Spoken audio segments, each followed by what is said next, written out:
अर्जुन जी ने श्री भगवान से प्रश्न किया कि मैं चाहता नहीं हूं कि पाप हो, फिर भी ना चाहने पर यह पाप कौन करवा देता है? मानो ये हमारा सबका प्रश्न है। अथ केन प्रयुक्तोयम पापम चरति पुरुषः अनिच्छन्नपि वार्ष्णेयो बलादिव नियोजितः। तो अर्जुन ने कहा, महाराज इच्छा नहीं है कि हम पाप करें, पर हमसे पाप हो जाता है। ये अर्जुन जी का प्रश्न नहीं, ये तो भगवान कृपा करके अर्जुन जी के हृदय से प्रश्न करवा रहे हमारे लिए। जैसे कई लोग प्रश्न करना तो नहीं चाहता पर पाप हो जाता है, पाप करते हैं। चाहते नहीं पर पुनः पता नहीं, ऐसा लगता है कि कोई हमारे ऊपर सवार हो गया और हमसे करवा लिया।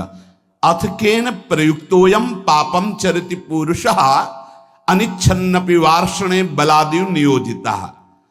हे वार्ष्णे, ना चाहता हुआ ये मनुष्य जबरदस्ती जैसे कोई पाप करा लेता है। ये कौन है जो पाप आचरण करा लेता है? बहुत समझने का विषय है। जो थोड़ा विचारवान पुरुष है, पाप से डरना चाहिए। ये बहुत कष्टप्रद होता है। वो पाप नहीं करना चाहते, अनिच्छिन्न, उनकी इच्छा नहीं कि हमसे कोई ऐसा पाप बने, पर पाप कर्म कर बैठते। ये है कौन जो पाप करा देता है? इच्छा तो नहीं ना। लोग कहते हैं मेरी इच्छा नहीं थी, फिर पाप कैसे हो गया? तो हम मानते हैं कि आप विचारशील हैं, पाप नहीं करना चाहते, पर भीतर जो पाप कराने की इच्छा है उसको तुमने देखा? क्या है पाप? भोग भोग करके सुखी होने की इच्छा। भोग भोग करके सुखी होने की इच्छा, इसको तुमने नहीं देखा? यही पाप कराती है। भोगों में सुख है, ये जो तुम्हारे अंदर बैठा हुआ यही पाप करा रहा है। नहीं, दुख वाला भला आचरण करके दिखाओ कि इसका परिणाम जो है वर्तमान में भी दुखद और भविष्य में भी दुखद, आप बिल्कुल कदम नहीं रखेंगे। आपकी सुख बुद्धि होती है। अभी हम छीना झपटी करके चोरी कर ली, चैन की, मोबाइल की, 10-20 हजार मिल जाएंगे, उससे अच्छा भोग होगा। चोरी, हिंसा, व्यभिचार, जुआ, जो भी निषिद्ध कार्य होते हैं, अंदर से सुख की लालसा होती है। अनिच्छिन्न केवल उसका यह कहने का है कि वैसे मेरी पाप करने की तो इच्छा नहीं थी, लेकिन भोग सुख की इच्छा ही पाप का मूल है। बलादिव नियोजितः। अर्जुन जी कह रहे हैं फिर ये बलात् मुझसे कौन पाप करवा लेता है? मेरी इच्छा तो पाप करने की नहीं। ये संसार में सुख है, भोगों में सुख है, अंदर जिसके ये बैठा है वो पाप किए बिना रह नहीं सकता।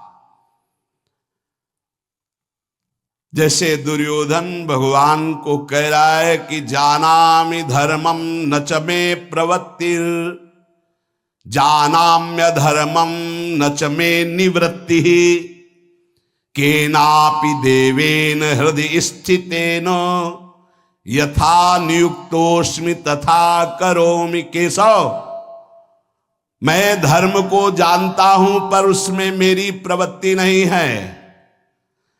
मैं अधर्म को भी जानता हूं पर उससे मेरी निवृत्ति नहीं है। ऐसा लगता है कोई देवता मेरे हृदय में बैठकर करवा रहा है, क्योंकि मैं धर्म जानता हूं। वो देवता है सांसारिक सुख भोग की प्रबल इच्छा, और कोई देवता नहीं। दुर्योधन ने जिसे देवता कहा यही काम है, यही भोग इच्छा है। मनुष्य विचार पूर्वक जब तक इस भोग इच्छा का त्याग नहीं करेगा तो वो नहीं चाहता कि पाप हो, पर उससे बलात् पाप होंगे भोग इच्छा से। इस भोग में सुख है। केन प्रयुक्तोयम पापम चरति अनिच्छ। कौन है जो इच्छा ना होने पर भी जबरदस्ती पाप करा रहा है? श्री भगवान कह रहे काम एष क्रोध एष रजो गुण समुद्भव महासनो महापाप्मा विद्धेन मिहि वैरिणम।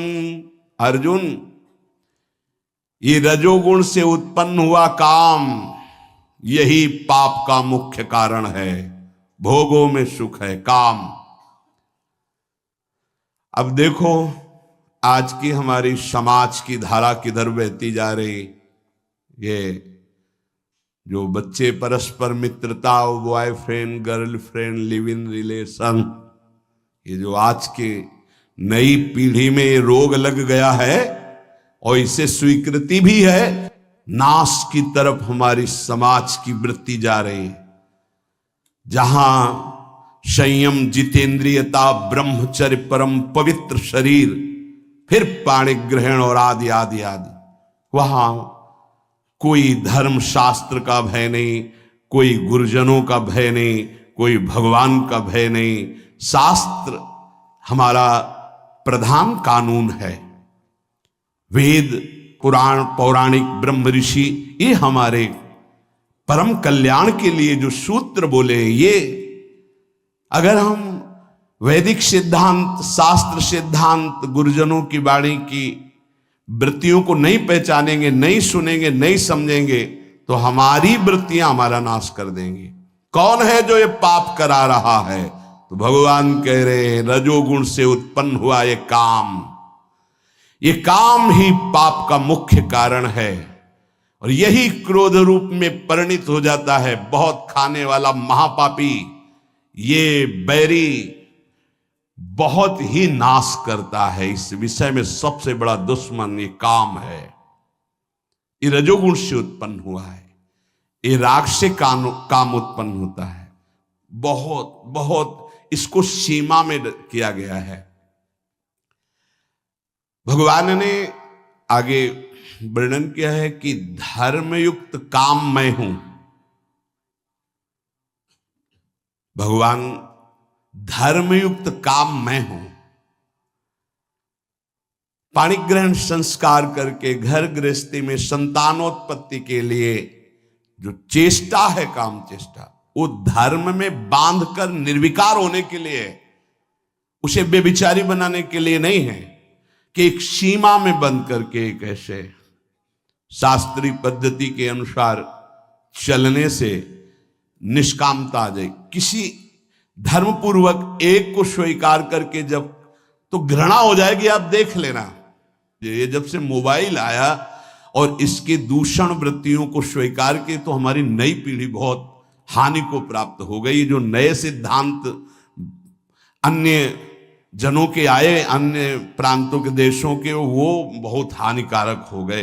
ये भारत है, ये धर्म देश है। शांति प्राप्त करने के लिए विदेशी जन भी हमारे धर्म गुरुओं की शरण होते हैं। हमारे देश के सिद्धांत, धार्मिक सिद्धांत को स्वीकार करते हैं। देख लीजिए, धोती, चोटी, माला वो धारण करते हैं और उनका उतरैल हम धारण करते हैं। फटे यहां से पैंट, जांग दिख रहे, अरे सिल लो भाई। बोले नहीं, वो बड़े आदमी का फैशन है। वाह भाई, गांव में तो अगर कहीं फट जाता था तो कहते तुम्हारा कपड़ा फटा, सिल लो भाई। तो चलो गरीब आदमी वो सिल लेता था। आज बड़े आदमी होके फाड़ के घूमते हैं, नहीं यहाँ से। एक दो बार तो हमने भी पूछा, तो फिर इन लोगों ने बताया टोकना नहीं। क्यों? बोले ये फैशन है। तो हमें लगा कि अच्छा, हम तो कहने वाले थे भैया तुम्हें पता है तुम्हारा पैंट फट गया है। अरे शरीर ढकने के लिए वस्त्र है, वस्त्रों का प्रयोग। यहां फटा, यहां फट, जितना फटा उतना बड़ा आदमी। तब तो हमें लगता है कि ये तो बहुत मतलब विचित्र कोटि की बुद्धि है। कपड़े पहने जाते हैं तन ढकने के लिए, फट गए तो सिल लिए जाते हैं। बोले जितना फटा उतना महंगा। वह बुद्धि भ्रष्ट है। फिर तो आप जाके बाजार में फटा कपड़ा लाते हो और पहनते हो। अब नवीन बोले विदेशी, मतलब तो हमें लगता है कि हमें अपने भारत देश का जो धर्म है वो शांति प्रदान करता है। क्योंकि शांति लेने के लिए आप काशी में जाइए, आपको लाखों विदेशी जन मिलेंगे जो धर्म गुरुओं के चरणों में बैठ करके हमारे मोक्ष सिद्धांत को, ये सिद्धांत कहीं नहीं मिलेगा आपको। जीवन मुक्तता, परमहंस अवधूत मोक्ष पदवी या भगवत प्रेम, ये आपको यहीं मिलेगा। नहीं, नर्क स्वर्ग की बात है, इसके आगे तक की कहीं बात नहीं है। अगर मोक्ष पदवी, जीवन मुक्तता, तो ये यहां की बात है। ये काम बचपन से जहां थोड़ी चेतना जागृत हुई तो ये राक्षस सवार हो जाता है बुद्धि में। अब भय धर्मशास्त्रों का, गुरुजनों का, समाज का, तो इस राक्षसी प्रवृत्ति को शासन में रखा जाता था। अब वो भय नहीं रह गया। हम कहते अगर मित्रता करो तो आजीवन निर्वाह कर ले जाओ। उस मित्रता को चलो भाई, भगवान जैसा युग धर्म के अनुसार तो कम से कम एक का जीवन स्वीकार किया तो आजीवन उसी को स्वीकार करे रहो। ये कामेश क्रोधेश रजोगुण समुद्भवा, रजोगुण से उद्भव प्रकट होने वाला ये राग, ये काम ही महान पापी है जो क्रोध रूप में परिवर्तित होकर के नाना प्रकार के हिंसा द्वेष प्रकट कर देता है। ये काम क्रोध में परिणित होता है। ये काम महापापी कभी ना अघाने वाला, इस विषय में तुम इसको महान दुश्मन जानो। ये कभी तृप्त नहीं हो सकता, चाहे सैकड़ों शरीरों को भोग लो, चाहे लाखों शरीरों को भोग लो, ये पाप के सिवा कुछ नहीं करवा सकता। ये केवल वासना बढ़ती रहती है। वासना अब की बार, शायद अब की बार, इस अवस्था में नहीं, इस शरीर में नहीं, इस भागता घूमता है। अनंत काल हो गए हमको भटकते भटकते। इसको समझना है। हमारे अंदर जो भोगों में सुख बुद्धि बैठी है, हम चाहते हैं बाहर से कि पाप न हो, पर अंदर से चाहते हैं कि सुख है, इसलिए हम भ्रष्ट हो जाते हैं। इसलिए हम नाना प्रकार के पाप कर बैठते हैं। इसलिए ना चाहते हुए भी हमसे हिंसा पाप आदि दोष होते हैं। इस विषय पर विचार करें। कोई भी पाप करने वाला भगवत मार्ग का चिंतन अनुसरण करने की सामर्थ्य खो देता है। यदि सत्संग मिले तो पुनः हिम्मत बनती है, हम आगे बढ़ते। तो सत्संग मिला, हिम्मत बनाओ, अवलो नशानी अवना नसयो, जो हुआ सो हुआ, आगे से सावधान होकर हम इस पर विजय प्राप्त करने आए। देखो, जैसे कोई हार गया तो घृणा बुद्धि से नहीं देखना चाहिए। साधक है, युद्ध है, उसको प्रोत्साहन देना चाहिए, ना कि निराश करना चाहिए। आप सब साधक हैं, आप सब भगवत मार्ग के पथिक हैं। अगर कभी चूक हो जाती है, कोई फिसल रहा है, तो हमें दौड़कर उसे उठाना है, ना कि ताली बजा के हंसना है। ये बहुत बड़ा शत्रु है। किसी को कभी भी चूक हो जाने पर फिसल सकता है। हमको रोकना है, हाथ पकड़ना है, गले से लगाना है, दुलार करना है, उसको आगे बढ़ाना है, ना कि ऐसा। एक बार किसी महापुरुष के समीप किसी का ऐसा, तो उन्होंने कहा आज के बाद उसका आसन हमारे पास लगेगा। तो उन्होंने कहा स्वामी जी ये तो बड़ी निंदा की बात होगी कि ऐसा ऐसा ऐसा। उन्होंने कहा नहीं, वो निंदा हम सहेंगे, लेकिन इसको अब हम टूटने नहीं देंगे।